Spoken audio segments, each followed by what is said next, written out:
Took 5 minutes to answer one question. Shady as hell. When Kelly had no further questions to fluster Nora with, Nora escorted her to the next interviewer to continue the charade. On the walk to her desk, she replayed the interview in her head. Whenever Nora mentioned anything to do with publishing, manuscripts, books, working with authors, there was a faraway look in Kelly's eyes, like she was on the verge of swooning. And Nora didn't blame her. With an English degree and a love of books, she was just like Nora had been, just like everyone who came to work at Parsons Press. Even in Nora's interview 5 years ago, she remembered only half listening to her interviewer as her mind played a montage of what it would be like to get paid to publish books. It was a dream come true, wasn't it? Her childhood spent smuggling books and cracking covers everywhere she went, at the dinner table, in the lunch line, occasionally in the shower, felt like practice for a career in books. And when she spotted the listing for a publishing internship during her sophomore year of college, it was like a beacon pointing the way to her future. She'd clicked on it immediately, hope rising in her chest as she read the job responsibilities referencing authors and manuscripts. And the final line under the desired skills and qualifications section sealed her fate. 3 little words that curled around Nora's heart and told her she belonged in publishing. Must love books. 3 words was all it took for Nora to start spinning fantasies of her life in publishing. She imagined talking to the authors she'd admired as a kid, shyly asking Judy Blume to sign her tattered copy of Just as Long as We're Together. Talking through the changes Judy needed to make to her latest manuscript.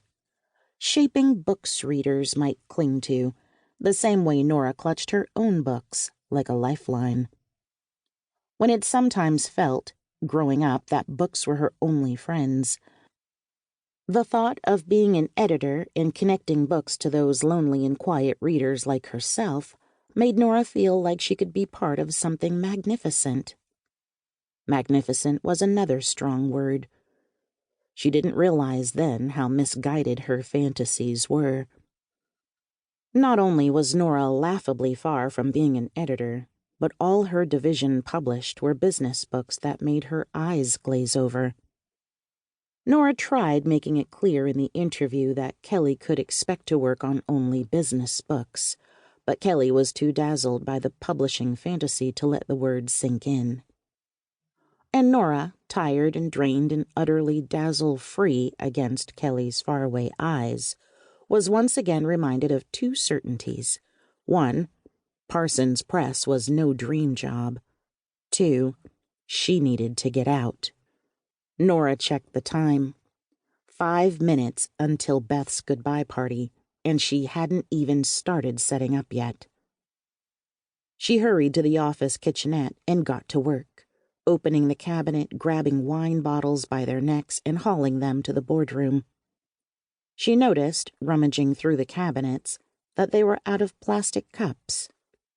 Nora opened the first cabinet again, looked behind the stacks of shrink-wrapped paper plates and napkins. No cups. Well, they could drink from the bottle.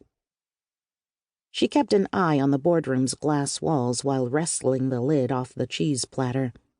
She spotted Beth, or specifically, Beth's forehead and a hint of ruffled brown hair as someone leaned down to hug her.